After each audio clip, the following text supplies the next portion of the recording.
말씀의 제목은요, 그 반석을 치라입니다. 우리는 지난 시간 홍해가 갈라짐으로 이스라엘 백성들이 구원받은 사건을 나눴습니다. 홍해 사건은 무엇을 의미한다고 했습니까? 예수 그리스도의 십자가의 사건. 그러니까 우리를 예수님께서 십자가를 통해 구원하는 그 장면을 상징한다고 했습니다. 마귀를 상징하는 바로의 손에서 해방을 받은 이스라엘 백성들은 목적지인 가나안 땅으로 가야 돼요. 가나안 땅으로 가기 위해서는 반드시 척박한 광야의 길을 걸어야만 합니다. 광야의 길을 걷는 게 과정입니다. 광야는 어떤 곳이에요? 그야말로 결핍 그 자체입니다. 무엇이 결핍이 되어 있어요? 먹을 것, 마실 것, 입을 것, 기후에 대한 것, 이 모든 것들이 열악한 곳입니다. 그런데요, 성경을 보면 이 열악할 수밖에 없는 상황과 장소에서 하나님이 직접적으로 이런 것들을, 생존에 필요한 것들을 공급하셨다고 해요. 매일마다 만나와 메추라기로 먹여 주셨고요. 광야의 길을 수십 년 걸었음에도 그러니까 신발이 헤어지지 않았다고 하고요. 가장 놀라운 것은 불기둥, 구름기둥으로 이스라엘 백성들을 지켜주셨다는 거예요. 진짜 중요한 게 뭐냐면 이 불기둥과 구름기둥입니다. 불기둥과 구름기둥은 하나님이 광야에서 이스라엘 백성들과 함께 하고 계심을 볼 수 있는, 그러니까 가시적으로 확인할 수 있는 존재였어요. 그리고 이 극악한 기후를 거뜬히 이겨낼 수 있도록 도와주는 역할도 했습니다. 광야다 보니 일교차가 큽니다. 낮에는 이 태양열로 인해서 너무 더워요. 뜨겁다고. 저는 가본 적은 없어요. 광야, 사막 가본 적 없는데 어떤 목사님들이 성지순례 다녀올 때 광야의 길을 걸어본 목사님들에 의하면 진짜 5분도 못 버틴대요. 자결하는 태양에 머리가 엄청 뜨거워지고 정말 그냥 괴로운 그 자체라고 합니다. 타 죽을 것 같은 혹독한 날씨가 낮에 펼쳐지고요. 밤에는 어떤 날씨입니까? 열이 확 빼앗겨 버리죠. 건조기후다 보니. 그래서 영하권으로 떨어지는 곳이 바로 광야의 날씨입니다. 그런데 이 낮에는 구름기둥, 이 거대한 구름기둥이 자결하는 태양을 막아주는 그늘막을 형성했고요. 밤에는 거대한 불기둥이 이들에게 온화한 날씨를 제공했다고 합니다. 분명 광야임에도 불구하고 그들은 하나님의 능력을 경험했어요. 생존에 필요한 것들을 다 공급받았습니다. 말만 광야지 그들은 하나님으로부터 이 모든 것들을 공급받으며 살아갈 수 있었다는 거예요. 수십 년 동안. 뿐만 아닙니다. 그들이 목적지로 향하는 데 있어서 가장 중요한 게 뭐라고 생각하십니까? 목적지로 향하는 데 있어서 목적지. 그러니까 인도하심이에요. 인도하심이 있어야 가나안 땅으로 갈 수가 있겠죠? 야외 활동을 하는 유치원 아이들을 우리 그 유치원 선생님들이 아주 안전하게 이게 옷의 색깔 빨간색, 파란색 이런 걸 넣어가면서 조끼를 입히면서 안전하게 데리고 이동하듯이 하나님도 이스라엘 백성들이 아주 알기 쉬운 방법으로 인도해 가셨어요. 뭐입니까? 그 구름기둥과 불기둥이에요. 구름기둥이 장막에 떠오르면 출발, 장막에 내려오면 멈춰, 그리고 앞서가고 있거든요. 이 불기둥, 구름기둥 앞서가는 길을 따라 나아가기만 하면 돼요. 선생님, 엄마 손, 아빠 손 잡고 애들이 가듯이 그냥 그거 보고 따라가면 되는 거예요. 그렇게 하나님의 인도하신 대로 나아가다 보면 어느새 목적지에 나아갈 수 있다는 겁니다. 그런데 여러분 중요한 것이 있어요. 뭐가 중요할까요? 이들이 불기둥과 구름기둥의 인도하심을 끝까지 신뢰할 수 있는가예요. 신뢰의 문제입니다. 신뢰하지 못하면 아무리 불기둥, 구름기둥이 있어도 못 따라가고요. 신뢰하면 따라가는 겁니다. 얼핏 보면 어때 보입니까? 목사님 쉬워 보이는데요? 눈에 보이잖아요. 지금 하나님 눈에 안 보이는데 그들은 가시적으로 확인할 수 있잖아요. 그러니까 따라가기 쉽지 않겠습니까? 라고 생각할 수 있지만 실상 그 당시의 상황을 떠올려 보면 그렇게 쉽지는 않았을 것 같아요. 왜 그러냐면 그들이 기대하는 바가 뭘까요? 구름기둥과 불기둥이 인도하는 대로 가다 보면 모든 것이 다 채워져야 돼요. 안전해야 돼요. 왜요? 하나님이 인도하시는 거니까 완벽해야지. 내 생각과 내 기준대로 옳고 아주 좋은 쾌적한 곳을 인도하셔야만 하지. 그러니까 그들이 기대하는 바는 그거예요. 완전한 길로 나를 나아가게 해야만 하는 인도하심이어야 내가 믿을 수 있다. 이런 생각이 있는 거예요. 그런데 여러분 상상해 보는 거예요. 만일 구름기둥과 불기둥을 따라가는 길이 이스라엘 백성들이 원하는 길과 다르다거나 좀 불편하거나 불쾌한 장소라면 그들은 하나님의 인도하심을 의심할 여지가 있다는 거예요. 그렇죠? 이건 누구의 이야기와도 같냐면 저와 여러분들의 이야기와 같기도 해요. 오늘 우리의 삶을 인도하는 불기둥과 구름기둥은 뭐예요? 뭐 성령의 인도하심이라고 할 수도 있고요. 더 정확하게 말하면 하나님의 말씀이에요. 하나님의 이 말씀이 그 당시에 불기둥, 구름기둥을 의미하죠. 성령께서는 말씀으로 우리를 인도해 가십니다. 그리고 또 중요한 게 뭐예요? 우리는 그 말씀에 신뢰하며 따라가는 거예요. 그 신뢰하며 순종하는 거예요. 그들이 따라갔던 것처럼. 그런데 여러분, 만일 여러분들이 하나님을 신뢰한다고 하면서 또 말씀에 순종까지 했어요. 하지만 내가 원했던 상황과 반대되는 상황이 펼쳐지네? 그렇게 펼쳐지네요? 그럼 여러분 마음이 어떻게 될까요? 하나님 나 말씀 순종했는데요? 나아갔는데요? 헌신했는데요? 개척교회 섬겼는데요? 막 이렇게 했는데 여러분들이 원하는 것이 주어지지 않는 겁니다. 정반대의 일이 펼쳐지는 거예요. 그때 우리는 신앙이 어떻게 될까요? 정말 하나님을 신뢰할 수 있을까요? 초심으로 돌아갈 수 있을까요? 유지할 수 있을까요? 궁극적으로 우리 순종할 거예요. 왜냐하면 하나님께서 우리를 붙들어 주시기 때문에. 하지만 그 과정 가운데서 넘어지는, 의심하는, 원망하는, 불평하는, 조금은 하나님을 떠났다가 돌아오는 그러한 일련의 과정들이 있을 겁니다. 그런 거 겪어보시지 않았어요? 우리 다 겪어봤잖아요. 순종했는데 이게 뭐야? 이런 상황들이요. 오늘 이스라엘 백성들이 그 과정을 밟아가요. 그 과정. 제가 방금 이 예화로 든 과정을 밟아 나간다고요. 어떠한 일이 있었는지 차근차근 한번 살펴보겠습니다. 1절을 읽어볼게요. 시작. 이스라엘 자손의 온 회중이 여호와의 명령대로 신광야에서 떠나 그 노정대로 행하여 르비딤의 장막을 쳤으나 백성이 마실 물이 없는지라.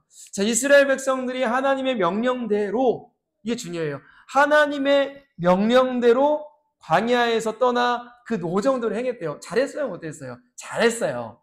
말씀대로 이동했대요. 그런데요, 문제가 생겨요. 하나님이 가라는 곳에 갔는데 그곳에 뭐가 없어요? 물. 제일 중요한 게 물 아니겠습니까? 먹는 건 좀 이렇게 굶어도 살 수 있는데, 음식은 좀 굶어 살 수 있는데 물은 며칠 못 먹으면 죽어요. 그리고 몸이 얼마나 괴롭겠습니까? 타들어가는 날씨 속에서. 물론 그늘막이 있었겠지만 구름기둥으로. 자, 아무튼 이때에 이스라엘 백성들은 과연 물을 내어주실, 공급해 주실 하나님을 신뢰했을까요? 아니면 고민의 여지 없이 물이 없으니까 그냥 하나님을 원망하며 불평해 버렸을까요? 후자죠, 후자. 이들은 분명히 홍해가 갈라진 것도 봤고 10가지 재앙도 눈으로 봤어요. 기적의 음식인 만나와 메추라기도 먹었어요. 눈앞에 구름기둥으로 인해서 기적을 보고 있어요.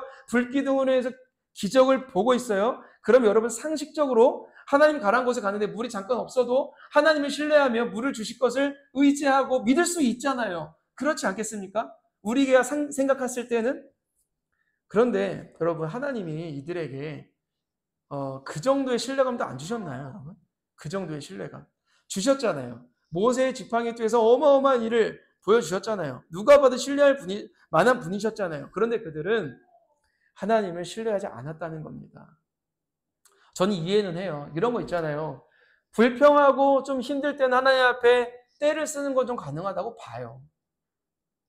정말 그럴 수 있잖아요. 우리가 살아가는데 그럴 일은 우리의 삶에 별로 없지만 쌀통에 쌀이 뚝 떨어지거나 정말 힘겨운 인생 가운데 뭔가 결핍이 생기면 하나님을 좀 원망할 수도 있잖아요. 그렇죠? 불평할 수도 있죠. 하나님 이게 뭡니까? 하나님 좀 도와주세요. 이렇게 할 수도 있잖아요. 근데 이들의 원망은 제가 방금 말씀드린 이런 자연스러운 원망이 아니었어요. 뭔지 아십니까? 이들이 좋았을 때는 나의 하나님이었어요. 홍해가 갈라질 때는 나의 하나님이었어요. 10가지 재앙 앞에서는 나의 하나님이었다고요. 6월절 어린 양의 피로 구원받을 때는 나의 하나님이었다고요. 근데 이들에게 불편한 일이 터지면 누구의 하나님이 되는 줄 아세요? 모세 너의 하나님이 되어버려요. 모세 네가 우리에게 이끈 그 하나님, 나의 하나님 말고 너의 하나님, 너의 하나님이 우리를 이렇게 이끌고 있지 않냐? 라고 하면서 하나님을 버리는 거예요. 나에게 필요한 거를 빨리빨리 공급해 주지 않으면 내가 언제 이 하나님 믿는다 그랬냐? 하나님 들으시기에 진노할 수밖에 없는, 하나님 보시기에 너무나 우라통이 치밀어 오를 수밖에 없는 그런 원망의 색깔로 변하는 거예요. 제가 말씀드린 원망이 아니라. 이들은 장막을 친 곳에 물이 보이지 않자 난리가 나요. 2절과 3절 제가 한번 읽어드려 볼게요. 백성이 모세와 다투어 이르되 우리에게 물을 주어 마시게 하라. 모세가 그들에게 이르되 너희가 어찌하여 나와 다투느냐? 너희가 어찌하여 여호와를 시험하느냐? 거기서 백성이 목이 말라 물을 찾으매 그들이 모세에게 대하여 원망하여 이르되 당신이 어찌하여 우리를 애굽에서 인도해 내어서 우리와 우리 자녀와 우리 가축이 목말라 죽게 하느냐?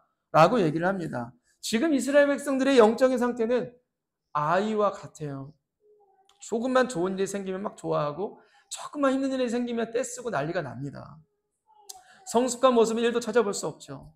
그리고 여러분 2절 말씀을 보시면 이스라엘 백성들이 물이 없자 분노한 나머지 모세와 다투고 하나님을 뭐 했대요? 하나님을 시험했다라고 나와요. 시험했다라고 나옵니다. 여기서 다투다 말하는 말, 시험하다라는 말이 있죠. 이걸 원어로 찾아보면 법정에서 쓰는 용어예요. 법정. 고소할 때 쓰는 용어다라는 거예요. 고소할 때. 쉽게 말해서 이스라엘 백성들이 마실 물이 없자 자기가 원하는 대로 채워주지 않자 하나님과 모세를 질책하며 피고석에 앉혀버리는 거예요. 그들의 마음속에. 그들은 하나님과 모세를 고소해버리는 겁니다. 다시 말해서 하나님이 인도하시는 대로 여기까지 왔으면 모든 것이 다 채워지고 좋아야만 하는데 지금 우리에게 딱 필요한 물이 없지 않냐? 그러니 하나님이 이상한 신이거나 존재하지 않거나 둘 중 하나일 거다. 내가 재판석에 앉아 판단해 버리라. 모세, 하나님 빨리 피고석에 앉으세요. 내가 재판장으로서 판단해 드리겠습니다. 라고 말을 하는 거예요. 7절에 보면 그렇게 쓰여 있어요. 그가 그곳 이름을 마사 또는 무리바라 불렀으니 이는 이스라엘 자손이 다투었으며 고소했으며 또는 그들이 여호와를 시험하여 이르기를 여호와께서 우리 중에 계신가 안 계신가 하였습니다. 우리가 한번 판단해 보리라. 하나님 계신가 안 계신가 내가 재판할게 라고 하는 것입니다. 지금 법정을 한번 떠올려 보세요. 이스라엘 백성들은 어디에 앉아 있냐면 피해자석에도 앉아 있고요. 재판석에도 앉아 있어요. 그리고 피고인석에 하나님과 모세를 앉혀놓습니다. 그리고 백성들이 이렇게 외치는 거예요. 우리가 모세를 따라 그리고 이상한 기둥을 따라갔더니 물이 없어 죽겠습니다. 그리고 재판석에 있는 이스라엘 백성이 피고석에 앉은 하나님과 모세를 향해 쓴소리를 날려요. 당신들 의도가 무엇이냐? 우리를 왜 이끌어냈느냐? 악한 신 아니냐? 악한 인도자 아니냐? 라고 소리치는 겁니다. 자, 여러분 어때요? 인간이 재판석에 있고 하나님이 피고석에 앉아있는 이 모습, 이 장면 어디서 많이 보시지 않았어요? 이 장면은 사실 저와 여러분들 일상에서 쉽게 볼 수 있는 장면이기도 해요. 입으로는 우리의 왕이요 우리의 재판장은 하나님이십니다 라고 말을 하지만 우리는 종종 나는 재판석에 또는 피해자석에 앉아버리고 하나님을 피고인석에 앉혀버립니다. 그리고 하나님 탓해요. 원망해요. 하나님 살아계시다면 내가 왜 지금 우울해야 하죠? 하나님 살아계시다면 왜 내 인생이 꼬입니까? 하나님 살아계시다면 내가 왜 원하는 대로 이루어지지 않습니까? 나 기도하는데 왜 기도의 응답이 더딘 겁니까? 왜 세상이 이렇게 흉흉하고 이렇게 엉망입니까? 하나님 살아계시다면 왜 그렇습니까? 라고 하면서 하나님 탓하며 원망할 때가 우리의 삶에 얼마나 많습니까? 저도 그렇고 여러분들도 그러한 적이 있었을 겁니다. 그런데 우리가 하나님을 피고석에 앉혀버린 이 행동이 공평합니까? 정말 공평해요? 여러분이 보시기에 모세와 하나님을 고소해버리고 피고석에 앉혀버린 이스라엘 백성들이 공평해 보이십니까? 정말 하나님이 이스라엘 백성들을 향하여 자비와 사랑과 긍휼과 이 공급이 어떤 신이었습니까? 없었어요. 아무런 소망이 없고 애굽의 노예로 살아가고 있던 그들을 하나님께서 찾으시어 선택하셨고 무한한 긍휼을 베풀어 주셨고 그들을 건져내신 분이 하나님이십니다. 놀라운 능력과 권세로 그들을 이끌어내셨어요. 탈출해내셨어요. 해방시키셨어요. 그리고 모세는요. 한 게 없습니까? 목숨 걸고 바로 앞에 섰어요. 지팡이 하나 의지하면서. 바로 앞에 선 자가 모세였습니다. 그런데 좋았던 것은 다 잊어버리고 물이 보이지 않자 하나님과 모세를 악한 인도자로 고소해버리고 피고석에 앉혀버리는 겁니다. 그런데 여러분 이러한 모습이 사실 인간의 그런 본능인 것 같아요. 특성이 그렇습니다. 상대가 내게 해준 고마운 마음은 쉽게 잊어버리고 내가 상대에게 해준 것은 좀 오래 기억하는 게 인간인 것 같아요. 우리의 기억력은 기울어져 있습니다. 우리의 기억력은 공평하지가 않아요. 그리고 상대가 내게 100번을 잘해줘도 한 번 못해준 것이 때로는 너무나 아프고 섭섭할 때가 있는 게 인간의 본성이기도 합니다. 어디서 그런 마음을 우리가 쉽게 발견하죠? 부모에 대한 자식의 마음이 그렇고요. 부부지간에 그럴 수가 있습니다. 오히려 좀 거리가 있는 사이보다는 더 가까운 사이에서 그런 마음이 쉽게 발견되는 것 같아요. 기울어진 우리의 기억력이 돋보이죠. 그리고 인간관계뿐만 아니라 하나님과 우리의 관계에서도 아주 쉽게 발견할 수가 있어요. 이런 모습은. 여러분들이 제가 하나님께 받은 은혜가 적어요? 정말 적습니까?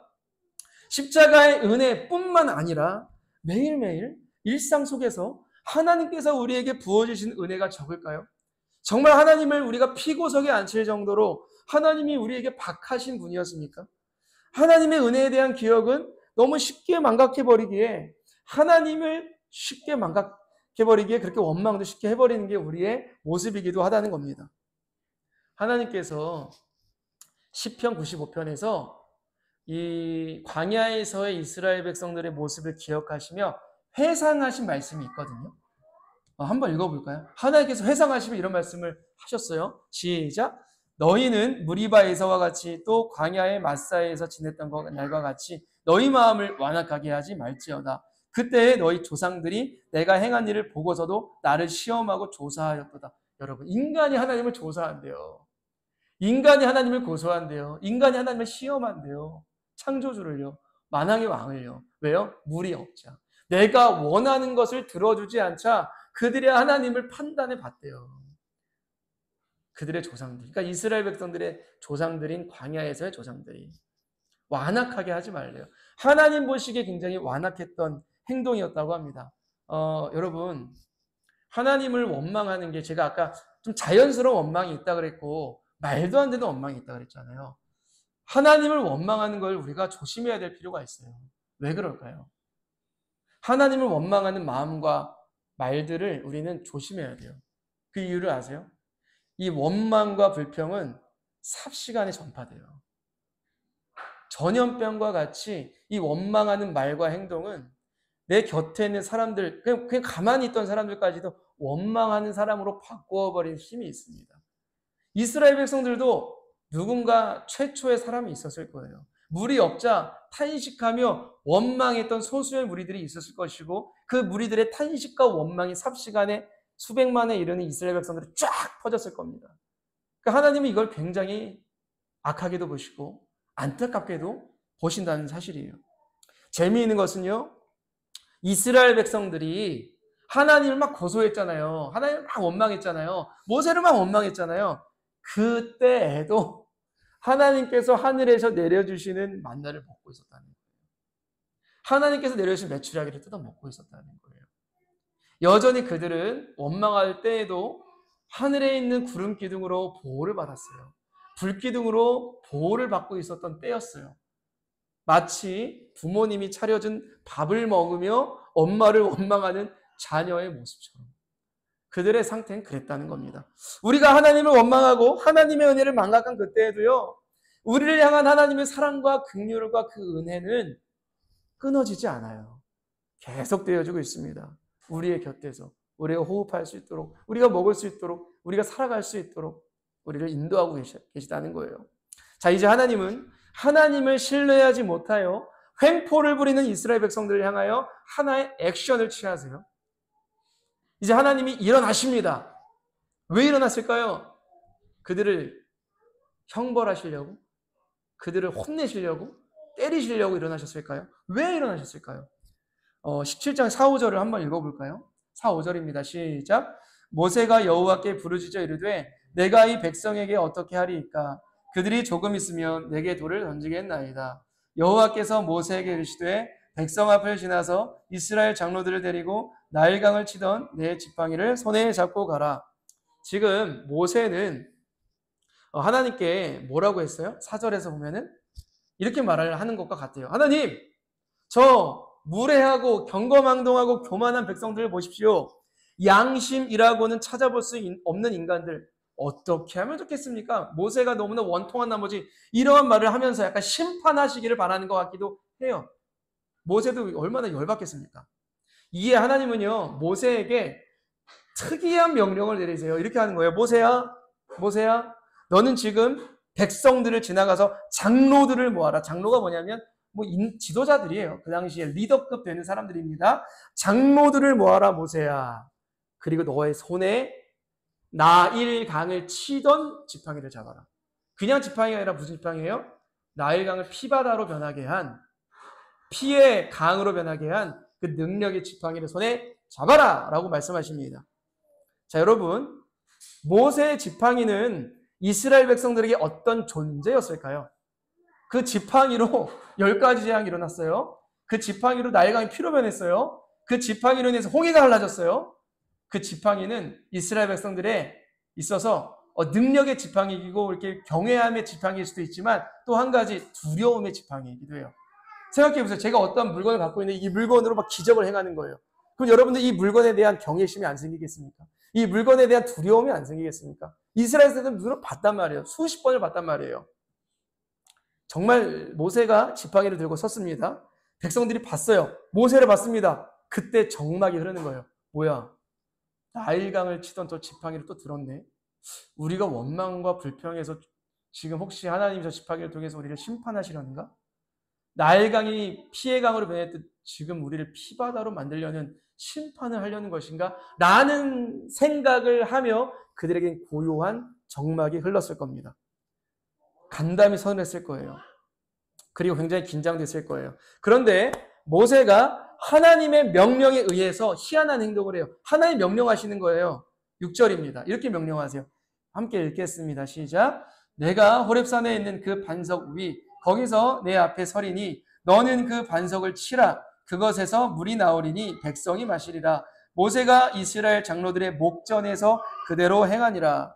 하나님이요, 모세 곁에 있던 튼튼한 반석, 거대한 반석을 하나 가리키십니다. 그리고 모세 보고 그 반석 위에 올라가라 말씀하세요.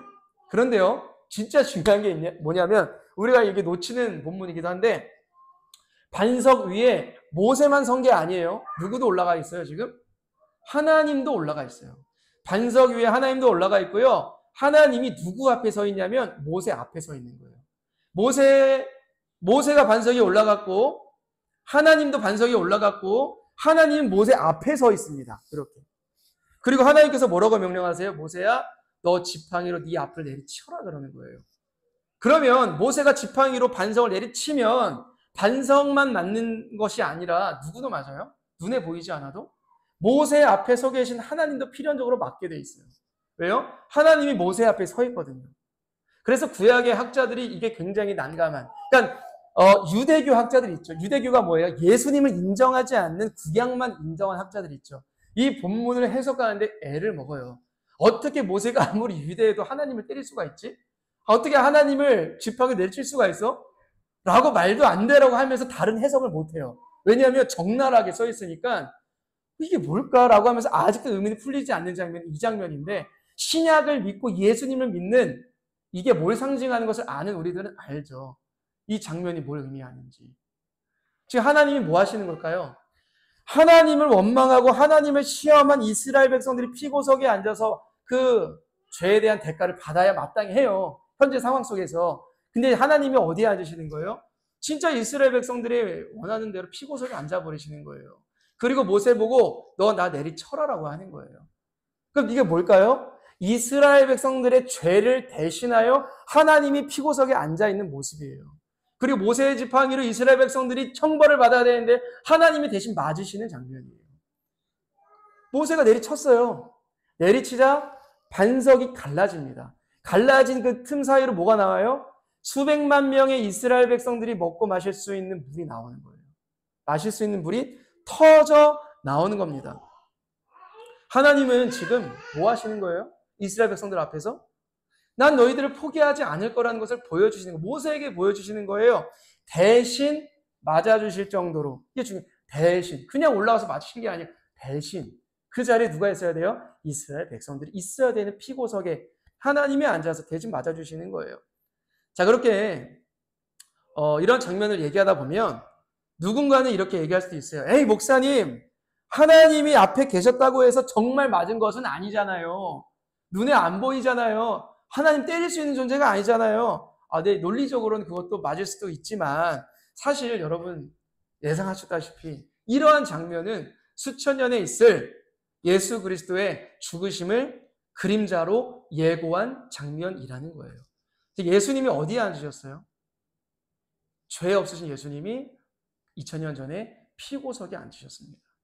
죄가 하나도 없는데 우리 예수님이 이스라엘 백성들은 재판장이었어요. 이스라엘 대제사장 재판장이었고 빌라도 앞에 서시며 피고석에 앉아서 죄 없으신 예수님이 채찍 맞으시고 돌 맞으시고 뺨 맞으시고 침 맞으시고 벌거벗겨지시고 채찍 맞으시고 십자가에 달려 죽으셨다라는 것입니다. 하나님께서 반석 위에 서신 것은 예수 그리스도가 피고석에 앉아 매 맞으시고 십자가에 죽으실 것을 보여주시는 장면이었다는 것입니다. 요한복음 19장 34절은 이렇게 얘기합니다. 그중 한 군인이 창으로 예수님의 옆구리를 찌르니 곧 피와 물이 나오더라. 반석에 지팡이를 내리치자 생수가 터져 나온 것처럼 주님이 십자가에 죽으시고 옆구리를 찌르자 우리의 죄를 씻기는, 우리의 죄를 대신하여 죽으신 예수님의 물과 피가 흘러나왔다는 거예요. 터져 나왔다는 겁니다.